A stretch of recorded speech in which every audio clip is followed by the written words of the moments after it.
When you do your creative writing, do you like to use a computer or an old-fashioned notebook? When you do your creative writing, do you like to know the ending in advance? Do you like to frame out your story and then just it's a matter of filling in the gaps? Or do you not like to know where the story's going, where it's going to end, and day by day, you writing is how you figure that out? When you do your creative writing, where do you get inspiration from, and how do you keep track of it, and how do you incorporate it into your writings?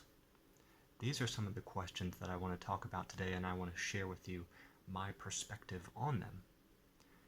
I've been enjoying creative writing since I was young, and it probably started with little short stories and even making some of my own comic books when I was really young.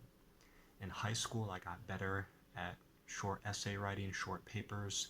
That became stronger in university. I had to do a lot of academic writing, a lot of research, and later on I started my own website. I got into writing blog articles, which again is a little bit different but still is very creative. And nowadays I probably spend most of my time doing creative writing for my own game lore. I like to design language learning card games, and with every release of a game, I like to have a good backstory to go with it. And I found that's helping me to write more than ever before. I feel like I have it in me now to write a novella. That's my latest goal for myself, to write at least 50,000 words, which I believe qualifies as a novella. But how I'm doing it is every time I release a card game, I put a 10,000 word backstory behind it. So I'm hoping that if I release 5 games, the story will be accomplished. Now let's get into the 3 questions I brought up at the beginning. When it comes to using a computer or a notebook, obviously they both have their pros and cons. I've experimented with both, and I found that I like to use a computer, specifically a laptop. And here's why. I've tried using notebooks. The thing I like most about notebooks is that they allow me to get away from it all. I can go anywhere with a notebook. I can find solitude with a notebook, and I don't have to worry about an internet connection or a source of power. There's no distractions. It's just me and that notebook. But the problem with it I found is I feel like it slows me. Number one, it slows me down too much because my handwriting speed isn't as fast as I can type. So I feel like when I have a lot of ideas coming, I can capture them quickly and easily when I'm typing. The second thing is that when I'm handwriting a lot in a notebook, I often scratch out this word. I want to replace it with a different word.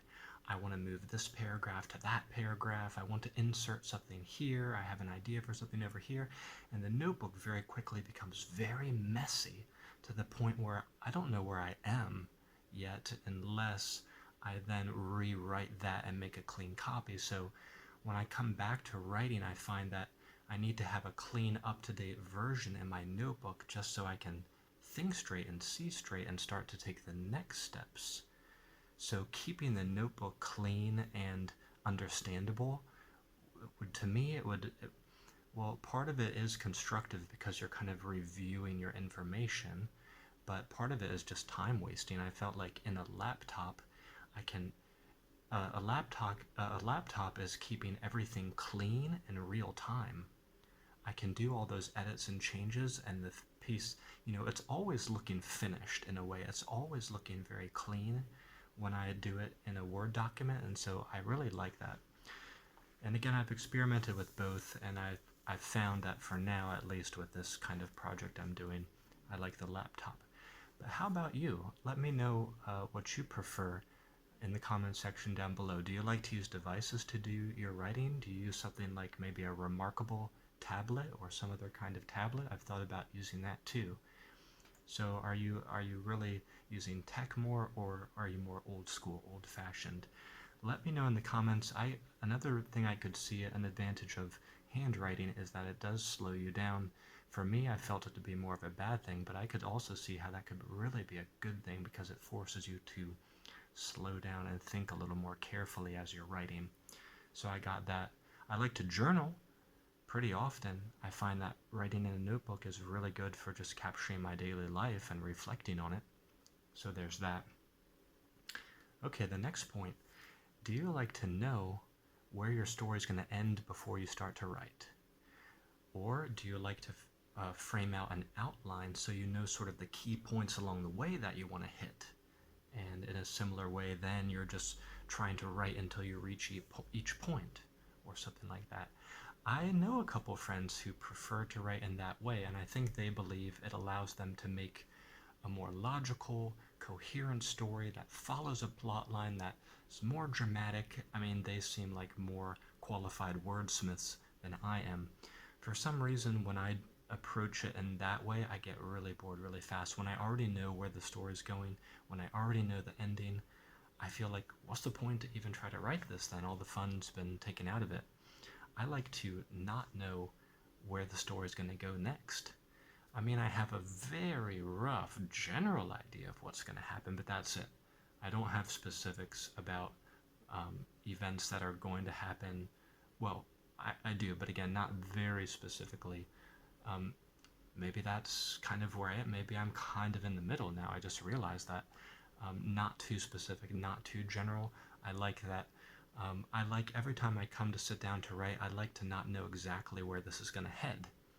And when I finish writing for the day, I like to leave off at a point that makes me excited to figure out what's going to happen next the next time I sit down to write.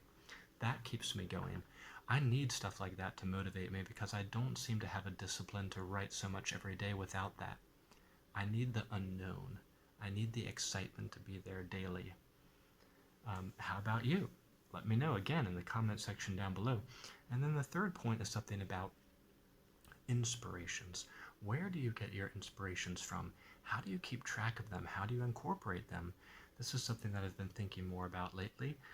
I like to read a lot of books about history, specifically world leaders, difficulties they face, challenges, tragedies, war, that kind of history I like. And so what I tend to do when I read now is I have a color-coded system of highlighters. I have 3 or 4 different colors of highlighters for like vocabulary words that I don't know, or concepts that I think are really cool, or things that I want to look up later that I don't understand, that I have a question about. And then one of the colors is to represent things that I might like to put my own spin on and incorporate into my own creative writing. So do you have some kind of system like that, or how do you do it? I'm looking for new ideas too. Obviously, there's kind of like a dance that goes on with inspirations, right? Because you need inspirations for your own writing. Obviously, you need to have consumed a lot of other creative works so that you have some raw materials to work with in your own process. But the flip side of that coin, the danger, on the other hand, is that you copy too directly, too literally, and you're basically just copying, you're plagiarizing, and you haven't put your own spin on things. Your own creative, unique ideas have not been put in enough. So that's sort of a point to be wary about too, that I find. Now, if you're interested in fantasy-themed writing in particular, things like Lord of the Rings or Harry Potter, that's kind of like the area I'm in right now with my writing. I really like to write fantasy stories about wizards and magic and things like that. I'm also really into language learning, so I find that fantasy and language learning dovetail. They just go together so well, because think of all the made-up languages and magical spells and powerful quotes and speeches that, rousing cries to battle that happen in fantasy stories. All of that stuff I find is a really cool vehicle to convey language learning philosophy and language learning tactics. So my stories directly support and are related to my language learning card games. Maybe that's something I'll leave you with. Maybe you want to do something that goes beyond simply writing a story.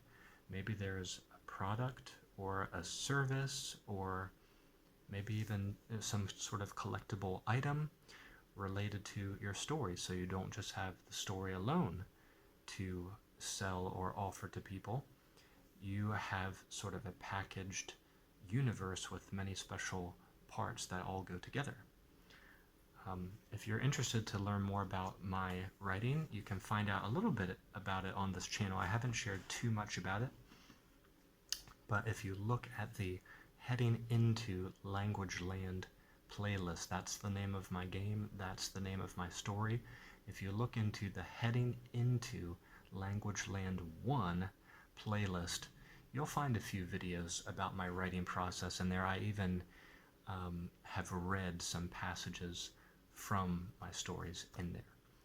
But that's it for today's video. I hope you found this inspirational, and again, I'd like to hear from you. I'd like to learn about your process. I hope we can start the conversation. I'll see you back here next time. Bye-bye for now.